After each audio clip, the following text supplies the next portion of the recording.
তোমরা বাড়িতে কিভাবে সহজে রেস্টুরেন্টের মতন চিকেন 65 বাড়িতেই রান্না করতে পারবে আজকে তোমাদের সঙ্গে সেটাই শেয়ার করব। তো চলো পুরো ভিডিওটা দেখতে থাকো।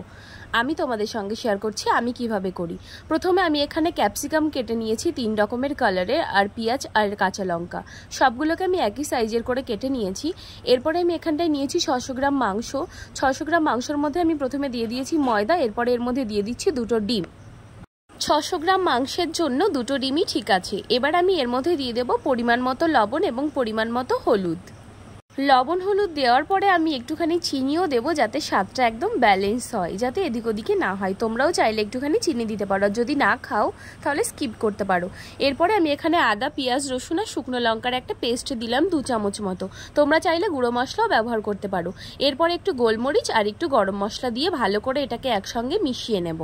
এটাকে হাত দিয়ে ভালো করে মিশিয়ে রেস্টে রেখে দেবো আধা ঘন্টার জন্য। তোমাদের বাড়িতে যদি ফ্রিজ থাকে তাহলে অবশ্যই তোমরা ফ্রিজের মধ্যে রাখতে পারো। আমাদের বাড়িতে ফ্রিজ নেই, তাই আমরা ঢেকেই আধা ঘন্টার জন্য ম্যারিনেট করে রেখে দিয়েছিলাম।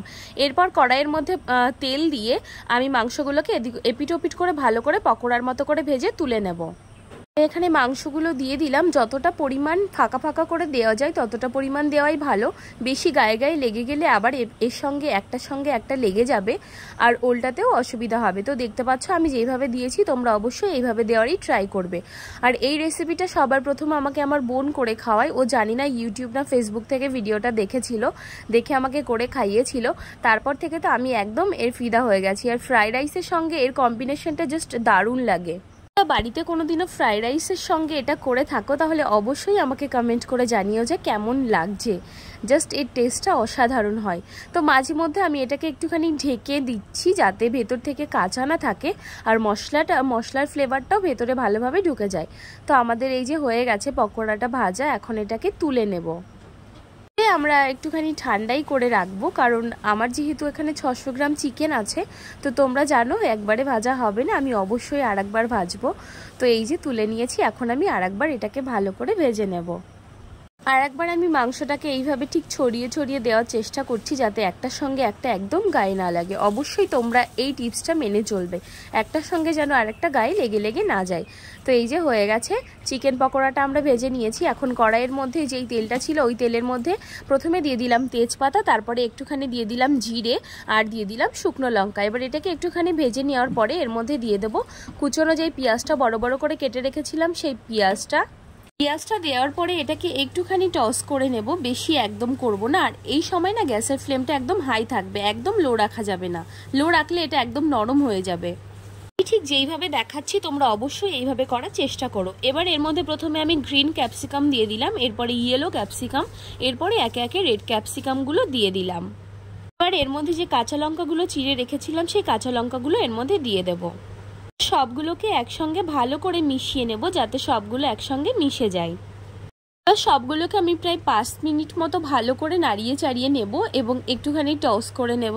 এরপর আমি এর মধ্যে অ্যাড করে দেব পরিমাণ মতো লবণ এবং পরিমাণ মতো হলুদ। তোমরা ঠিক যেইভাবে দেখতে পাচ্ছ এইভাবেই করার চেষ্টা করবে। তো দেখছো আমি এখানটায় এখন পরিমাণ মতো লবণ দিয়ে দিলাম, এরপরে পরিমাণ মতো হলুদ দিয়ে দিচ্ছি। এবার এটাকে ভালো করে নাড়িয়ে চাড়িয়ে একসঙ্গে মিশিয়ে নেব। মিশিয়ে নেওয়ার পরে এটাকে আমি একটুখানি ঢাকা দিয়ে রাখবো। এই জন্যই ঢাকাটা দিতে হবে যাতে একদম ভেতর থেকে কাঁচা না থাকে আর বাইরে থেকেও যেন একদম সুন্দর হয়। তো দেখতে পাচ্ছ ঢাকাটা তুলে ঠিক আমি এইভাবে মিশিয়ে নিচ্ছি।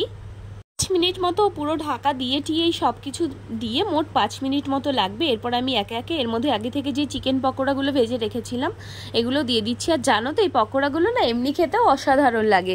তোমরা যদি বাড়িতে চিকেন পকোড়া খেতে চাও তাহলে এই যেই পর্যন্ত আমি দেখালাম এইভাবেও ট্রাই করতে পারো। তো আমি এখন এই যে পকোড়াটা এর মধ্যে দিয়ে ভালো করে মিশিয়ে নিচ্ছি যাতে পেঁয়াজ আর ক্যাপসিকামের ফ্লেভারটা এর মধ্যে ভালোভাবে আসে। তার জন্য আমি আরেকবার একটু ভালো করে ঢেকে নাড়িয়ে চাড়িয়ে মিশিয়ে নিচ্ছি। চাইলে যখন আমি তেলটা দিয়েছিলাম ওর মধ্যে একটুখানি আদা রসুন কুচিও দিতে পারো, কিন্তু আমাদের বাড়িতে কেউ খায় না ওই জন্য আমি দিইনি। মা বাবা পছন্দ করে না, প্লাস আমিও করি না। এরপরে আমি এই যেই বাটিটা, এই বাটি 2 বাটি টমেটো সস, 2 বাটি দিয়ে দিলাম এখানটায় চিলি সস আর গ্রিন চিলি সস, 1 বাটি এখানটায় দিয়ে দিলাম সয়া সস আর এখানটায় 1 বাটি আমি দিয়ে দিলাম ভিনিগার। তো পরিমাণটা তোমাদেরকে দেখিয়ে দিলাম, যেই বাটিটা তোমরা নেবে সেই সাইজের বাটিতে ঠিক এই পরিমাণটাই তোমরা ইউজ করবে। এবার আমি সব কিছুকে একসঙ্গে ভালো করে মিশিয়ে নেব। অবশ্যই এখন বারবার করে ঢেকে ভালো করে মিশিয়ে নিতে হবে, কারণ নিচে থেকে একদম লাগাতে দেওয়া যাবে না। সসটাও যাতে ওভারকুক না হয় সেদিকেও আমাদেরকে খেয়াল রাখতে হবে।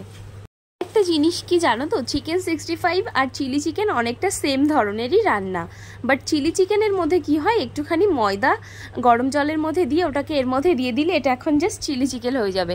কিন্তু যদি এখানটায় চিকেন 65 করা হয় তাহলে এটা অবশ্যই একটুখানি ড্রাই হবে এবং এর মধ্যে থেকে একটা ফ্লেভার আসবে অন্যরকম। তো দেখছো এবার এটাকে আমি ভালো করে নাড়িয়ে চাড়িয়ে মিশিয়ে নিয়েছি একসঙ্গে সুন্দর করে। এবার ওপর থেকে আমি গোলমরিচ গুঁড়ো এবং গরম মশলার গুঁড়ো দিয়ে দিলাম 1 চামচ মতো। গোলমরিচ এবং গরম মশলা দেওয়ার পর বেশিক্ষণ নাড়ানো যাবে না, আমাদের দেখতে পাচ্ছ একদম এরকম ড্রাই হয়ে গেছে। এখন এটাকে নামিয়ে নিচ্ছি। তো এই যে নামিয়ে নিয়েছি, তোমরা বাড়িতে অবশ্যই ট্রাই করো।